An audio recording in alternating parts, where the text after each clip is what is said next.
I lost 30 pounds, which is nuts. First of all, I think I lost 30 pounds. And I knew it would help my surfing, but it was just interesting the ways that it helped my surfing. Pick up a 30-pound dumbbell. That thing is freaking heavy. Take that dumbbell, imagine it was like a fanny pack, okay? Put it on your waist, and then imagine how much harder it is to do a pop-up, right? All right, welcome to the Basis Surf Podcast. Very excited. We got Coach Lenny V, who's been working on a physical transformation with me. It's been pretty wild. And my buddy Coop, who's also a surf fitness guy, focusing on the transformation stuff, but also a lot of physical training for surfing. And this is actually the second time that I'm going to have these two blokes on.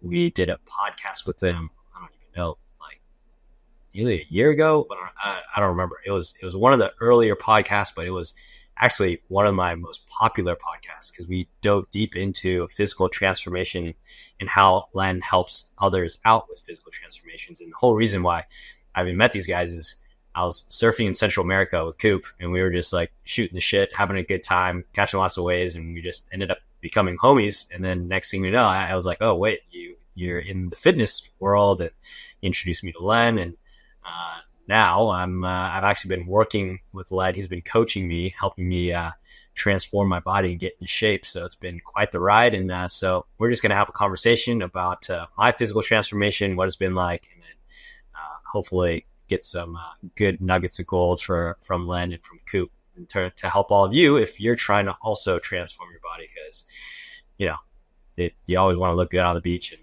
it's losing weight surprisingly has helped my surfing, and we're definitely going to get into that. But the first question that I want to start off with this question, Len. On a scale of 1 to 10, how bad was I in terms of being, a client, adhering to the diet and everything? Where would you put me? Initially, probably a 3. Oh my God, 3? Yeah. Lower than you thought, huh? Oh no. Well, I mean, I'm actually not surprised. I'm not surprised. Okay, but continue on. Let's keep going here. But then obviously you weren't getting very far at the start, right? So then I had to kind of discipline you and go, well, what you're doing is only yielding this result, and we don't want this result. We want to get to this epic transformation, and to do that, we've got to be a little bit more disciplined. On the weeks, I have to say, you were fine, but it was the weekends that were letting you down. And we just needed to get that adherence and that level of consistency over the weekends when you had social occasions on, but also just knowing what to do and how to balance your food intake so you could still, walk into Monday, Tuesday, and you wouldn't have the weekends affect your progress for that week. So you definitely got a lot better throughout the transformation. Oh my God, I'm freaking 3. Wow, this is hurting my ego, but you know what? It's good. It's motivation, because now it's like I gotta buckle. Oh, so where am I at right now? At the moment, I reckon it's a level of education, right? Yeah. And during that, when you got to your result, because you're at your result now and you're in a building phase now, and we'll bring calories back in, food intake back in, which is going to help with energy and surfing, performance, everything like that. But at the moment, that switch was made when we were just like, okay, we're not getting results at the moment. So we needed to talk. We were talking about balancing, if you do go slightly over on the weekends and eat too much, then we need to bring the Sunday and Monday, we need to bring that a bit lower to make that average food intake for the week where we want it to be. So now you've got that concept, and that concept I think has brought you into this building phase really nicely. So even if you do have a slightly bigger weekend, you just go slightly under with the calories the following days, and there's no issue. So I think it's hard to rate on a scale, because I don't think anyone's I think a 10 would probably be you just disciplined every single day, but that's not life, right? Right. You got to take into consideration, what if you go for beers, or you go to date, or something's on the weekend and you want to send it, are you going to stay within your calories, and is that going to be the best day? No, but that's life. So how to compensate and get back on track after that, I think, is really important, and what you've done now and how you can, apply that to your life for the rest of, your life. Well, you got the education there now, so you shouldn't ever have a problem again, I would hope. Well, I just want to make it very clear, right? That one shift, that one tip that you gave me was probably the most useful thing I've ever learned about dieting. Because my most common mistake beforehand was always everybody knows, okay, you just set a target for your calories, and then you want to try and hit that. Well, what I would always do is I'd be like, all right, here's my target calories. And then the next day, if I missed it, I would just be like, oh, well, I missed it. Okay. But I'm going to be okay. I'm going to stay on track. And then the next day I wouldn't adjust for it. I would just hit that target again.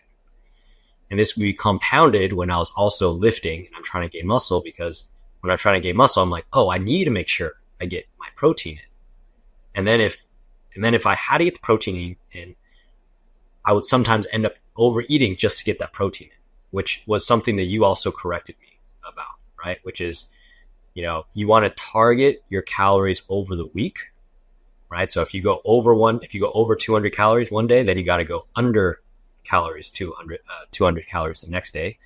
That was just total mind shift. And then the next one was prioritize your calories as opposed to your macros. So even if you eat less protein, you actually eat potentially less protein than your macro target, but you keep the calories under. And those two shifts probably had the biggest impact. But, I'm curious because we're talking here about adherence.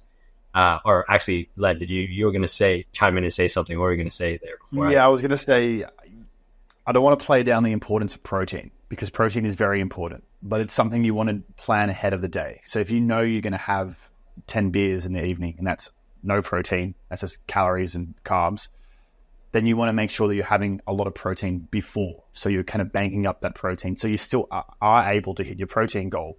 Because yes, calories are king, calories are most important, but like protein's a close second.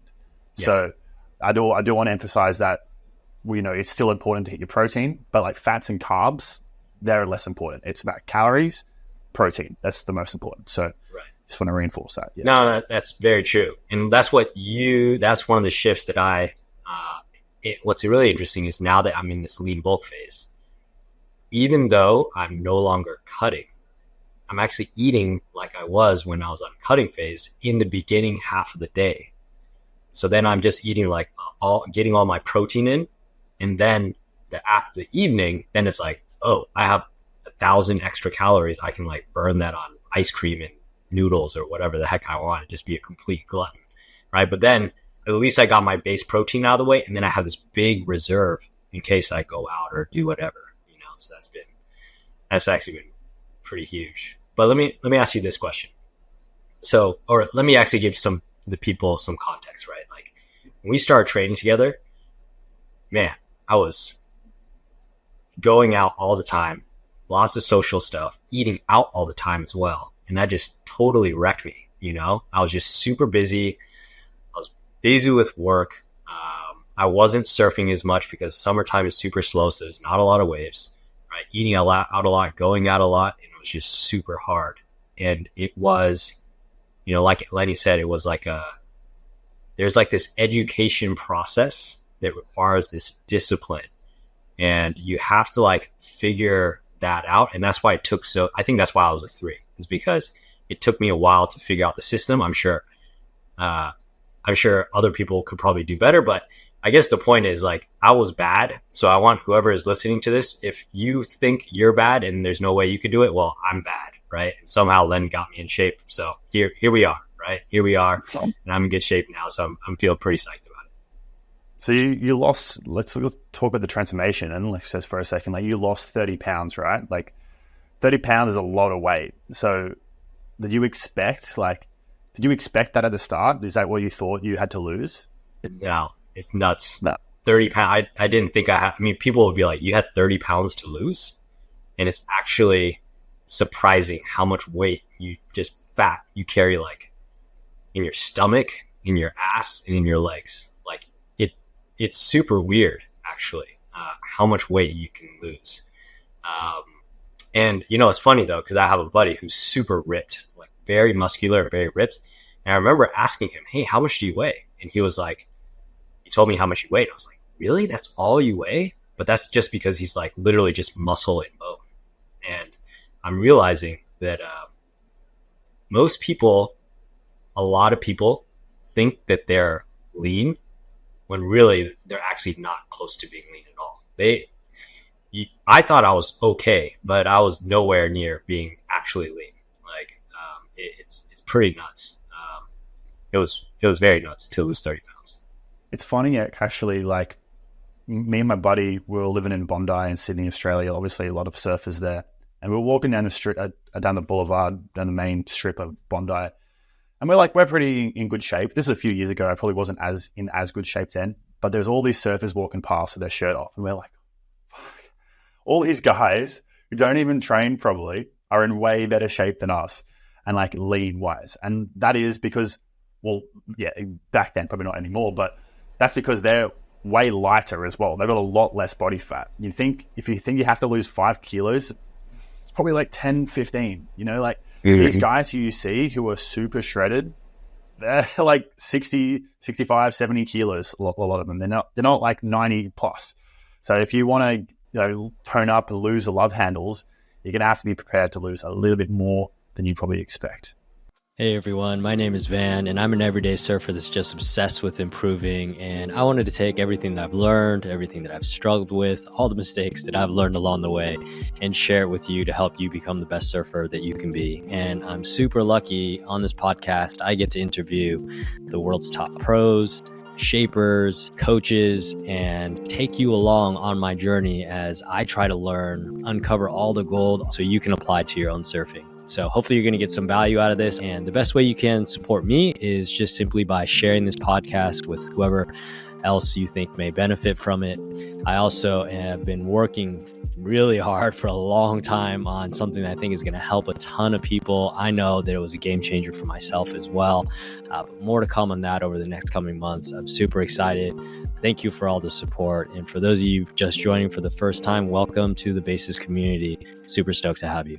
Back to you, like losing 30 pounds, it's quite a lot. Like you're going to be a lot lighter on your surfboard as well. How do you reckon it's improved your surfing or benefited it, or what are your takes? I mean, it's crazy, I lost 30 pounds, which is nuts, first of all, to think that I lost 30 pounds.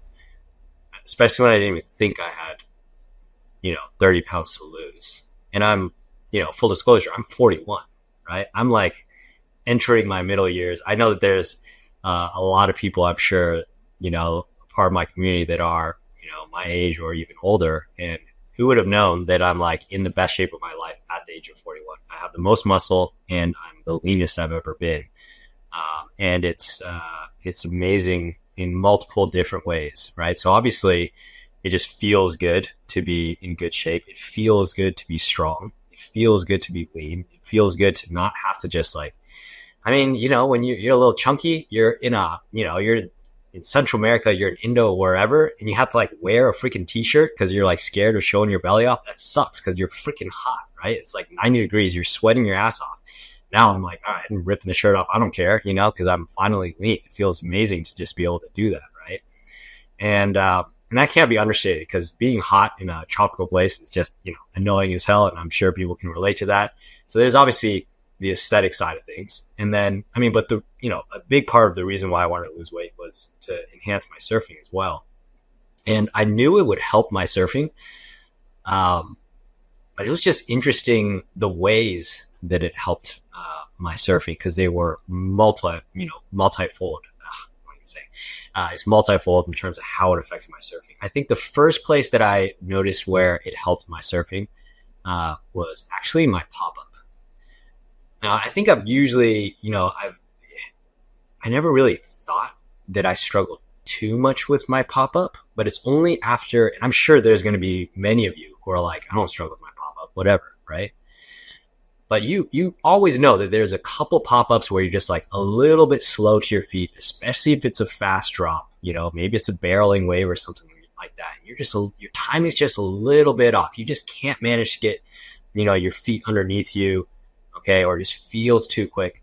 And after I lost that 30 pounds, it just felt that much more solid, that much more confident in nailing the pop-up. Just think about like go into a gym, pick up 30 pounds, pick up a 30-pound dumbbell. That thing is freaking heavy. Now you're adding that much weight to your hips, basically, because most of your weight is going to be around your hips, your abdomen, your legs, right? Take that dumbbell. Imagine it was like a fanny pack, okay? Put it on your waist and then try and imagine how much harder it is to do a pop-up, right? That's basically almost what's happening when you have an extra 30 pounds and you're doing a pop-up, and like, think about how many times you do a pop-up, right? Now, imagine it's a critical pop-up. You got to get up quick and it's a barreling wave or whatever, right? You can see how it's going to affect things. So when you take it off, that's when I noticed it. So I didn't expect that I would notice it that much with the pop-up, but that's actually one of the places where I felt its impact. And I'm sure that there's people that are listening here that can lose, you might be losing. I mean, I remember I was talking to, who was I talking to? I think I was talking to like Noel Salas from Surfing Show. I think he lost like 40, 60 pounds because he started, he took time off from surfing and then he started surfing again, and he ended up losing like a ton of weight, like 40, 60 pounds. Like, dude, imagine taking that much weight off and how much it's going to help you pop up and everything. So that's one place. The next place is with my paddling. Because, surfing is a power to weight ratio. When you're paddling your board, you're dragging your body weight with your arm. Now, obviously, you can compensate with foam, right? But if you want to ride more high performance craft, you don't want to increase volume, or you want to maintain a volume to weight ratio that's going to be optimal so that you can engage your rail, so you can do the maneuvers that you want to do. There's only there's two ways to get better at paddling. One is to build more endurance and strength, and that's definitely something you want to do. And then the other thing you can do is cut body weight, because then you just got less weight that you're going to be dragging behind you. And so when you lose 30 pounds, your paddle power goes up significantly because your power to weight ratio has gone up significantly. So that was definitely one of the things, right? And especially if you're doing long sessions and you're surfing a lot, having less weight. I mean, just imagine you have 30 pounds less weight every stroke that you take. So when you multiply this over surfing 2 to 3 sessions in a day, like, that just magnifies, and that benefit is just going to be magnified over a multi-day, multi-week surf trip as well. So that's been a huge benefit. You must be riding shorter boards now as well. Yeah, for sure. Well, so that's the other interesting one that's been a benefit of the paddle power, right? Which is, if you have more paddle power, you can ride smaller boards, which allows you to do better maneuvers, assuming that you have the technique and skill and the fundamentals in place, right? But it's an interesting thing because, a lot of people, including myself, struggle with getting your back foot all the way back on the tail pad, right? Well, not just on the tail pad, like all the way back on the back fin, if you're riding thruster, let's say, right? So a lot of people struggle with that. And what they do is they ride a bigger board because they don't have the paddle power.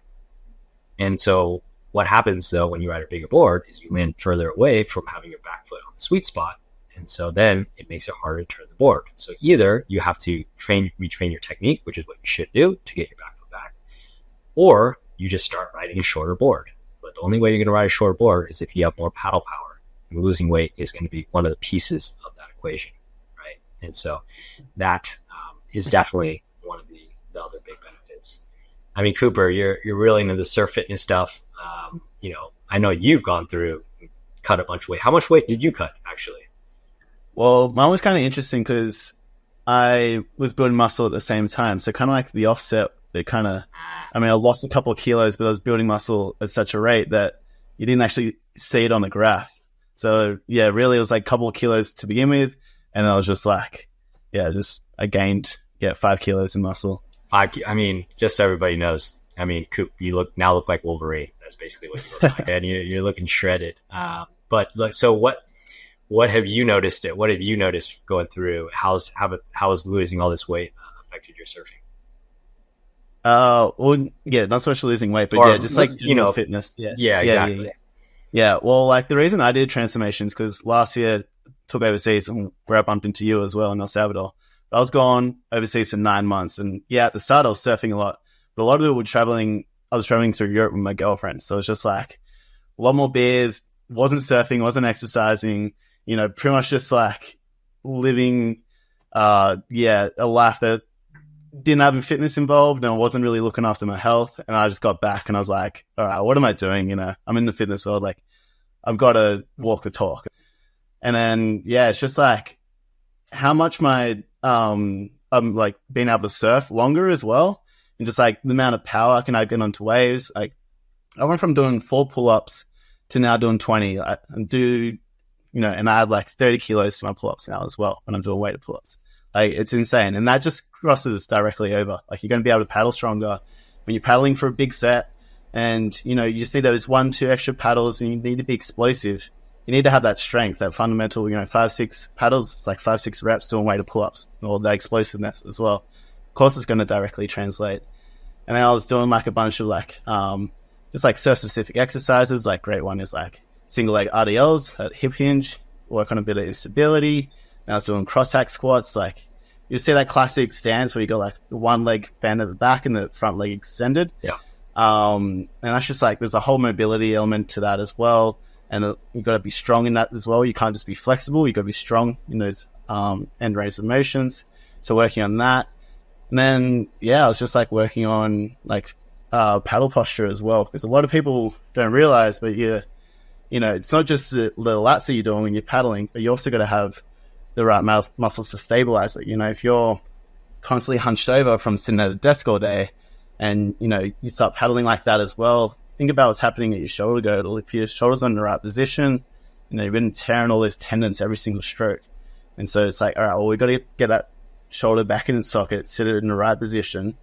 And the way you do that is by training, your lower trap muscles, your external rotators, a lot of stuff that gets neglected. So yeah, I was doing a lot of work on that, which would include like trap three raises, a lot of external rotation exercises. And yeah, you just even notice like when you start to walk around, you just like have a better posture anyway. And then yeah, when you're in the surf, it's just like way better position to actually be using your lats instead of like that weird, thumb thirst, like using the inside of your muscles, your bicep, chest kind of paddle, knowing your shoulder girdle. Instead, it's like you're actually using your tricep lat.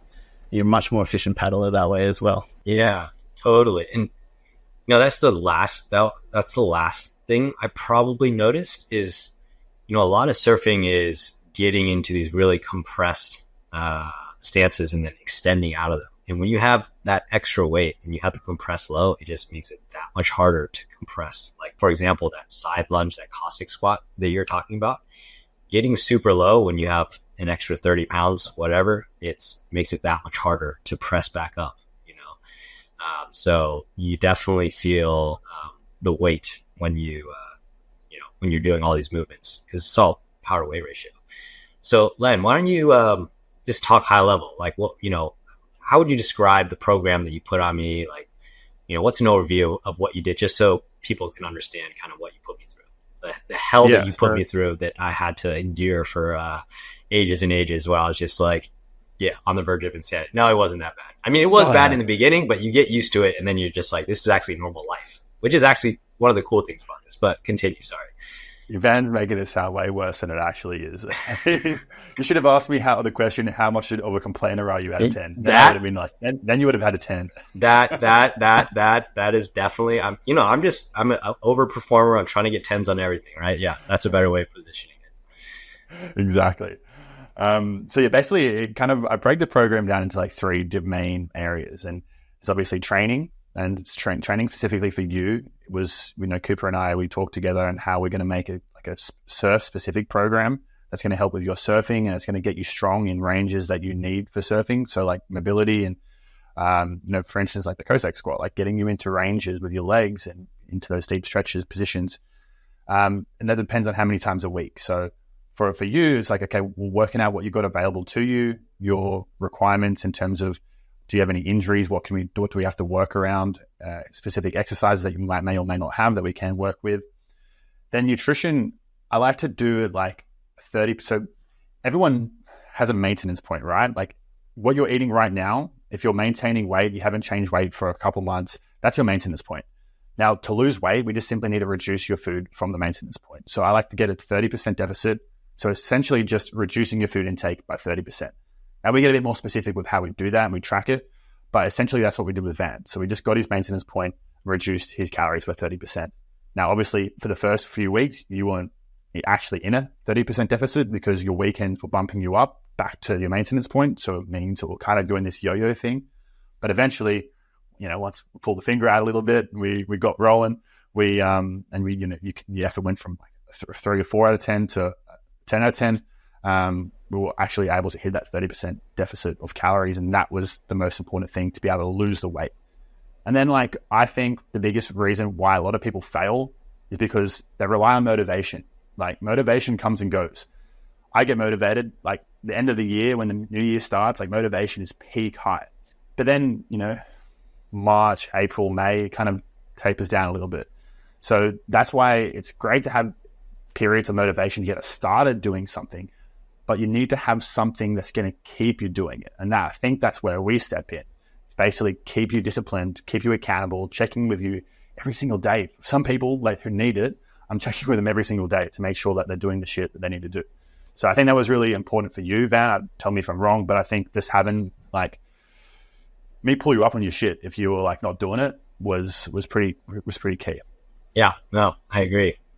That's where I think the value of having a coach is. It all comes down to the accountability. I would definitely, I consider myself a pretty disciplined person. I consider myself a pretty systematic person. I'm successful in most areas of my life, and I've always, but food in particular is one area that I've always struggled on, because number one, it's just this primal urge.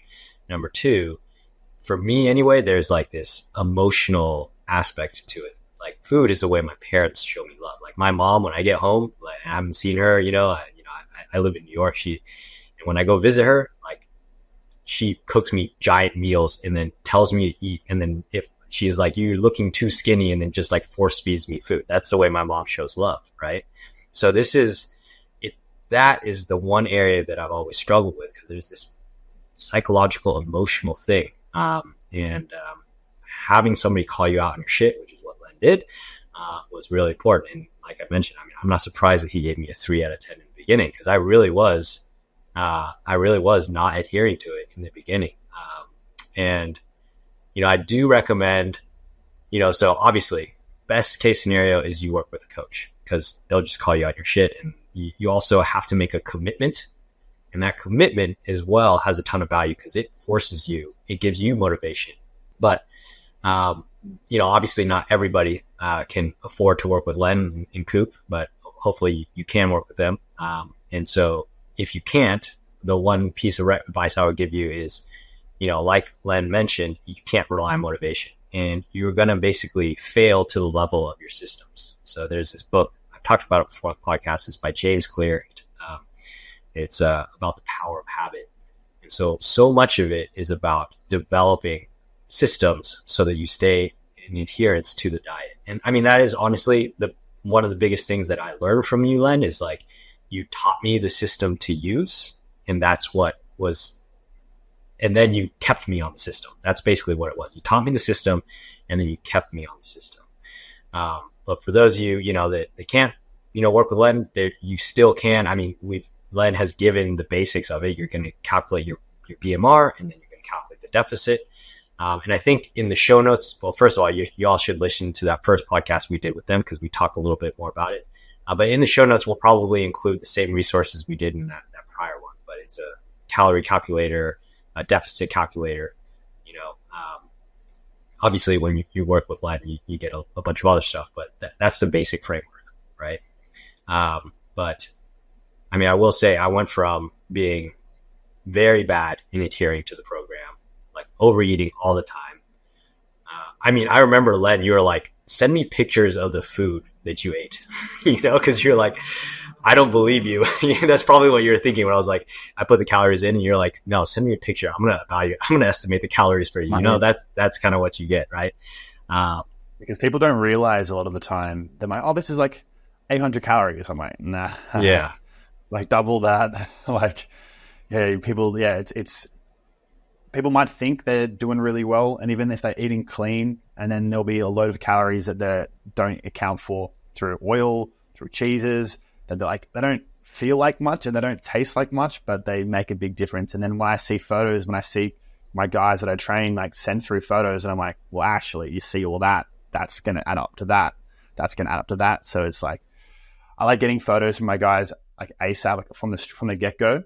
And then once I feel like they've got a good rhythm and they know how to do it, then you got this now. And it's all about that. It's like just about ingraining the habits, ingraining the education. And then once I've got those two things, it's like, yeah, you're good. You half of the 12 weeks, like, you don't need me. I'm done my job. Right. Hopefully. Right. Totally. And, if I were going to go back and do it again, I think I would want to go harder and more extreme, like right from the beginning, because that teaches you the discipline, because it like forces you. And I also think like when you go hard, like you basically what it does, I almost feel like your stomach shrinks and then just gets used to like not eating as much. Like when you just like cut calories massively, it's psychologically for some reason easier to go hard than just like cut it a little bit. And then I would just go hard for like a month, and then and then also what happens is you're gonna like see immediate results. You're gonna be like, oh wow, I'm making progress. And then I would probably ratchet up to a more sustainable kind of deficit that you can maintain over the long term. That's what I think I would do. I mean, Len, what do you think about that? Is that crazy, or what do you think? You know why it's easy when you like really go for it is because you're mentally bought in. You're psychologically like, I don't think it's much to do with stomach shrinking, though it could play a part, but it's more so like when it's like if there's a staircase and a hill and I'm not ready to do that hill, I'm like, fuck, I don't want to do that. I'm so tired. But like if I'm like going to do an Ironman or a marathon, I'm like, I know the brutal thing I'm about to do and I'm ready. I'm locked in. Same thing with dieting. If you're not ready to diet and you're like, I don't really want to lose weight, but I'll try. It's like, you're probably not going to get anywhere. But if you know, okay, I'm going to smash it for 8 weeks and I'm really going to put my foot down and like really go for it, it's going to be easy. Honestly, it's about mentally being dialed in and ready to go. Totally. Yeah. You gotta have the momentum as well. It's just like, it's kind of like a snowball effect. If you go hard from the get-go, you got to lose a few pounds or kilos initially, and then it's just you're going to get like stoked about it, psyched, and you're just going to keep going along with it. Whereas if you kind of half-ass it, you lose a little bit of weight and then you don't lose weight, and then, you're up and down with your weeks, of course you're not going to have the motivation to keep going. And it's just like, all right, go hard from the get-go. With dieting anyway, you want to be in and out. You don't want to be, dragging on as long as possible. You kind of just want to lose the weight, get to that 10-15% body fat, and then just start building muscle from that point. You don't want to drag this period any longer than it needs to be. Yeah. Because when it's drawn out, then it's not fun because you don't see results. It's slow. Then it becomes painful because it starts to, I'm not seeing results, but I'm also dieting. And it's like this yo-yo. Just better to get in, out, happy days. Yeah. It's like you got to get in the ocean. Is it like you just jump in, or you just like dip your toe in and slowly inch into cold water like that? Not chance. For some people, that's what they need to do, but I don't know. I think it's better to just like go jump in, and then you'll get cold in the beginning, but then you'll get used to it. And then after you've gotten used to it, then it makes everything easier. And then you almost like, you don't even notice it's cold anymore. And that's kind of what has happened to an extent, where it's like, I'm just so used to eating healthy, relatively healthy now, that it's just my default. That's, the shit you have to do. You know that you're going to have to like reduce calories and get into the gym, and you know what's required. Yeah. Well, it's interesting. I was watching this, I think this is actually pertinent to a lot of people, right? But, I was watching this guy talk. He was, I don't know who he was. He might've been like some kind of like academic, whatever. He was talking about how do high achievers juggle multiple intense projects at the same time. And he was talking about entrepreneurs who would have multiple businesses, but also be running an Ironman, and then also having a family and all these things. And it just seems impossible to do all of these things at the same time. But what he talked about is like, what happens is when you start a new endeavor, what happens is you have this massive spike in attention and effort and energy that's required to ramp you up. And that is hard. Okay. There's no going around it. There's this massive spike in energy and attention that has to happen. And the problem is a lot of people get to that peak and they think they're going to have to sustain that forever. And then they just give up and then it just drops down again because they're just like, there's no way I can sustain it. But what people have to realize is you ramp up. There is all that initial energy. Like you're figuring out your workouts, you're figuring out your diet, you're figuring out, okay, how do I cook the food, et cetera, et cetera. But after a certain point, once it becomes habit, the amount of energy necessary to sustain that drops significantly. And then there's just this maintenance level, which is like a quarter of what it was before, right? Not at that peak level, or if that even, right? And once you have ramped up in that one arena of your life, then that is just this plate that you can keep spinning, and then you can start to spin your other plates, right? So like, obviously like if you're also juggling surfing, you're juggling the family, you're juggling these other things. If you're going to embark on, you're going to try to lose weight, there will be this initial spike in energy and resources required there, but things will level off. And I think that's an important thing to tell you about, because in the beginning, like I mentioned, like I was falling off it all the time. I was really struck. I'm like, oh man, I got to weigh my food. Like I got to cook and do this and do that. Like, but now it's just built into my memory. And like, I don't think about it nearly as much as I used to. I think that's something important to realize. I don't know if you guys have had, observations or clients that have said anything like that, but yeah, it's like you just got to set up the systems in place. You were talking about it before, but what's interesting to me is how many people are so successful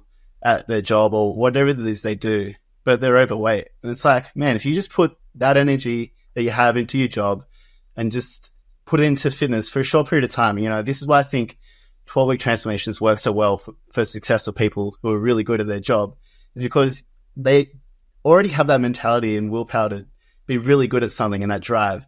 But it's like, all right, we'll just, for this little bit of time, let's, put that priority into fitness. It doesn't have to be forever, just 12 weeks, build your system, build your education. And as you said, it's going to drop off to that quarter amount of attention that you need to put into it. And it's just like, well, it's just the habit's built now. And you just maintain that for the rest of your life. And it depends on your experience and your knowledge of fitness. So for someone it's going to come easier, and they could just, that learning curve could be literally a 90-minute call or less than a week. But for some people, it might take 2-3 weeks. But honestly, it shouldn't take you longer than 3 weeks to get like the understanding and know what to cook and what your sessions look like and how the whole overall concept of losing weight and getting into better shape works. It's really not a steep learning curve. Like I would imagine like being able to surf, because again, I'm not a surfer, but being able to surf is a much steeper learning curve. Like being able to like shred it up on the waves. But definitely for some things, like knowing how to count calories, it's a much shorter, but still very valuable to go and do. Yeah. Then have you go on? I was just going to one point to add right there real quick. Surfing is definitely way harder because it's just incredibly complex, right? Diet is incredibly simple, but where diet is difficult is it requires this day in, day out consistent discipline. That's where it's hard. Because every single day you wake up and you're like tempted. That's the hardest part. And like food is this literal, at least is for me, or was for me, or probably still is to a certain extent. It is this addiction that you have to deal with, right? And some people have this healthy approach to it. And they're just like, food is purely fuel and I'll eat the perfect amount of calories. I'm not like that. For me, food is like enjoyment. Food is connection with people that I'm eating my meal with. And as a result, it can be very tempting. And so it's about managing that, right? And that's what makes it so difficult. It's that day in and day out discipline. But I will say that is that's what makes it hard. But that is also one of the things that overcoming this area of my life has made this whole process and transformation so fulfilling and rewarding, which is that I've finally been able to, overcome this thing that I've struggled with for so long. There was a point where I was like 175 pounds. I mean, I was also lifting a ton and I was actively trying to bulk, and my priority was just gaining muscle and whatnot. But I'm like, I look back on that, I'm like, man, that was definitely not mostly all muscle, you know? And so now that I have gone through this, I'm like, I'm so happy that I've been, you know, able to like overcome this thing that I struggle with. And that mental discipline has been super rewarding to kind of go through. So had you tried doing anything in the past? Oh yeah, I've gone through dieting up and down. I mean, just like probably most people that are listening to this, I mean, I've just been yo-yoing up and down for my entire life, basically, to various levels, of various levels. But I've never consistently been this lean at any point in my life. Well, I mean, there was a time where I was, you know, I used to be a super intense hardcore climber, like doing alpine climbs, like big walls, and all that kind of stuff. And so it's also power to weight ratio for sure. And so there was a time where I was very lean, but I was also, you know, not as muscular as I am now. So I feel healthier than I did when I was doing that. Right. But yeah, it's definitely been an interesting, journey. I mean, so, you know, my issue that I struggled with a lot was, you know, because I live in New York, it's super social. Like at any moment on any day, it could be like friends are going out and we're going out and we're having multiple drinks and going out and having dinner or whatever. Dude, it can be very hard, right? And then when you go out, it's crazy how much calories there is in alcohol, you know? Like you have 6 drinks and boom, you know, you're way, way, way, way over your threshold, right? But I'd imagine you have a lot of other you have a lot of other clients that struggle with different things. Like, what are some of the most common things that your clients struggle with besides the social aspect, going out, drinking? Yeah, meals out, social aspect is definitely the biggest. And I think, like yourself, where a lot of people just need to get some strategies in place to overcome it. But the biggest one is just consistency. Like, it's literally, like you said before, it's, you know, you can be in a calorie deficit Monday, Tuesday, Wednesday, Thursday, Friday, and you can undo all that hard work on a Saturday and Sunday. So just being consistent, not only with your food, but in the gym as well. Because if you're doing like 4 weeks on really good, you build some muscle, and then you take a month off, so you're gonna lose all those gains. So it's very, very common with a lot of young guys, or just people in general, honestly, just struggling to stay consistent. But you need to make it fun as well. And I think having something to train for, whether it be a surf trip or, you know, like I've done photo shoots in the past, something, doesn't have to be that, or a holiday, you know, like I'm going to Bali in 2 months. So I want to get pretty shredded for that. So, you know, I don't have a lot of body fat to lose, but a month coming into it, I'm going to do a little bit of a mini cut to just help tidy things up, and it gives me purpose as well. So just being able to have purpose, being able to make it fun so you can stay consistent, so you want to stay consistent is the main thing. Because, like, you know, Coops and I, we're very similar. Like, we've been in health and fitness our whole lives. And for us, this is just like brushing our teeth in the morning. You know, it's a habit that's been ingrained in us. And that's what we do with our clients. So we ingrained the habits early on. And then just like our parents once upon a time, you know, back when we were younger, told us to brush our teeth, you know, now we don't have to be told to brush our teeth, just like our clients don't have to be told to eat the right food, because they know that that food is going to, you know, yield them a positive result. And that training, that chest movement that they're going to do, that bicep movement is going to help them build a bigger chest and bigger biceps. So it's just about, making it fun, making people want to stay consistent because they enjoy doing it. So let me ask you this question to you guys, because I think it's an interesting approach, right? Like, you're coaching your clients so that they don't need you eventually. Exactly. That's your goal. You're not like, I'm going to hold your hand your entire life. You're like, no, I'm going to give you the skills so you can do it yourself. That's what you guys are trying to do. Exactly. Like I said the other day, it's like the Hinge dating app designed to be deleted. Exactly. The problem is you never do delete your Hinge because you're still, Len, I know you're out there, man. And I'm playing. I am. Yeah, well, you know, designed to be deleted, but never deletes. No, I'm playing. I'm sure you do a good job with your clients. We look at it like there's 2 phases, right? So some people who have a bit more body fat to lose, they're going to have a bigger lean phase, that initial dropping the body fat. Whereas some people like Coops, he finished his lean phase in only 4 weeks. So it depends on how much body fat you have to lose. That's a lean phase done. Now there's the building phase that comes after that. And that's a bit about reintroducing calories, reintroducing food to basically start building muscle, but also start to make it more sustainable and just normal part of life.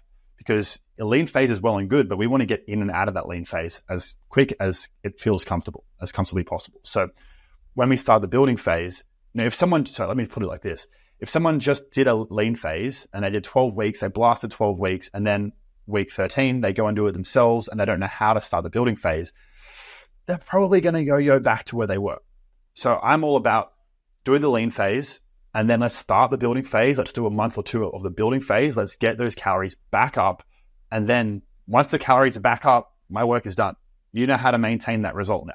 You not only know how to get lean, but also stay lean and continue to build muscle off the back of it. So once they can do that, then I've done my job. And again, that's going to depend on the person, on how much they have to lose. Like Coops, 4 weeks, but someone who has 100 pounds to lose, it's going to take him a lot more. So it really just depends. Right. Makes sense. Yeah. So, Coop, you're going to Bali in a couple of weeks. What are you doing? What are you doing to train? Are you cutting? Are you bulking? Are you training? Like, what are you doing? Right. Not cutting. I think just like being in Bali anyway, surfing hopefully 5-6 hours a day. That's true. Pay a lot of that energy up. They're not really worrying about that, but I'm definitely doing a lot of surf specific training. I'm trying to surf as much as I can beforehand, like every day I'm trying to get in the water. Sometimes even twice a day on the weekends, just like really trying to build up that endurance, because in my opinion, if you're trying to get surf fit, there's no better thing to do it than surfing and paddling and being in the water. If you don't have access to the beach and you can't surf every day, then there are some stuff you can do. Like swimming would be your next best bet. And then also what you want to be doing is training in the gym as well. So there's like a bunch of paddle, I was mentioning it before, like training your paddle posture. Like think about it, when you're paddling, a lot of the muscle you're using is your lat, and it's this huge muscle that like takes up, most of your back. And that can take an absolute beating. That's not going to be the thing that gives up on you first. It's actually going to be these little external rotators and postural muscles that are keeping you up in that paddle posture the whole time you're out there. So they're going to give up first, and then that's going to cause you to round, and then you're not going to be having the right posture to paddle. It's like a runner, they always train that upright position, and as soon as they start hunching over, they've already lost the race. So it's like, all right, well, how do I prepare my body so I can handle that? And it's like, yeah, as I was saying before, trap 3 raises, a lot of external rotation, a lot of rear delt, training your back muscles through rows, and that's going to help you be able to hold that and building that fundamental strength beforehand. And then also another thing I'm doing is just building a strong base. Like a lot of surfing is you've got to be explosive. You're doing a lot of explosive and a lot of rotational movements. And so, and even just like your push up, like think about it. It's not just doing a push up like to pop up on your board. Sometimes you got like the lips like smashing on your back as well. So you got to navigate that. So you got to push through that as well. And then also it's like a stability issue too. So it's like, man, it's like a few different elements that you got to train for that, just to be able to do a good pop up and be strong and get to your feet quickly. And so explosive push-ups is a great one for that. Just even like getting a good solid bench press, like getting strong with that, or dips is going to help. And then another one that I like to add at the end of the workout, if I'm doing like a push day for upper body, is on a boasted ball doing a push-up. So it's that element of instability, and that's just going to recruit a lot of the stability muscles, such as your shoulders and all that, those little muscles that are helping for that push-up as well. And then, of course, like that boasted ball is going to mimic, pushing up on a surfboard that's not stable as well. So there's that. And then, as I was saying before, that mobility side of it all, like I want to get as low as possible if I'm trying to get into a barrel. So a lot of 90-90. You probably see that a lot. Position, working through that, and the knees over toes squats. So I get a lot of good ankle mobility. A lot of mobility stuff I'm more focusing on at the moment now. I realize that's a bit of a weak point for me, and so I'm just trying to get strong in all these low positions that require like a deep squat, as a surfer. So yeah, there's a lot of that side of that I'm going down as well. And then just another thing actually is at the end of every workout, I want to train for that impact zone. So when you just come off a wave and you get set after set on your head, and it's only like a minute or two that you're gonna, or even less. Sometimes it's only 30 seconds, but you have to like give it your all to get out the back. And so a lot of that is just like jacking that heart rate up and just general fitness, cardiovascular fitness to be able to do that. And so just at the end of every workout, I'll just hop on a rowing machine and I'll do 20 seconds hard, 10 seconds rest, 20 seconds hard, 10 seconds rest. I'll do that 8 times and it only takes like 4 minutes, but your heart rate's fully jacked up. You're puffing real hard. And it's like, that's good training to be able to handle that on the water and be in that impact zone and be able to get out the back and push through as hard as it's only that 30 seconds, as I said, to be able to get there. But you got to, if you stop, it's like being on the treadmill. Right. And if you're not paddling hard enough, you're just going to get stuck out there. So it's just like, all right, doing specific exercises and, jacking that heart rate up to be able to handle that as well. Right. Well, what is the forecast saying right now over there? What the forecasting? Yeah. What is the fall forecast look like? I just had a look and it's literally, in Surfline, how it's like green's good, dark green's excellent, and it's just like purple. It's like the next week is just purple, 6 to 8 foot offshore or wider. And so do you Australians measure the wave from the front or the back? Yeah, we do it the other way around from the back. So when like Americans like, dude, it was like 10 foot out there. And we're like, oh yeah. It's a nice 2-3 foot. Yeah. So 68 solid. Yeah. Because we were chatting before about Ulu, and at a certain size it definitely does get very big. It's going to be overhead to double overhead. Yeah. Is that too much? No, that's when it's really good. That's when it's really good. Okay, it's peak. Right. Yeah. Purple is what you want. Yeah. Definitely one of some of the best ways I've caught in my life have been at Watson for sure. I'm sure you're goofy too, so you love that wave, man. You love that. You must be so psyched, right? Yeah, keen for some tubes. It's been a while since I've been just back at Indo. I want to go Desert Point as well, so I'll be loving it over that side of it too. Dude, you're gonna surf shish kebabs? Isn't that the spot where isn't that end section where everybody breaks their leg? Yeah. Nah, I mean, if it's pumping, why not? Yeah, my buddy was there. He went to look at it because he was like, I'm going to try to surf it. And he literally just saw like 3 guys break their legs on that day. Wow. And he was like, you know what? I think I'm good. Yeah, I saw 2 snap boards within the first 10 minutes, at the exact spot as well. So That is gnarly. Well, we are coming up on time. This has been a super fun chat. Definitely have to do it again. But I know that we're going to be putting, the calorie calculator, some other goodies. Are there any other goodies that you guys are going to be giving out? How should people find you as well? How should people look you up?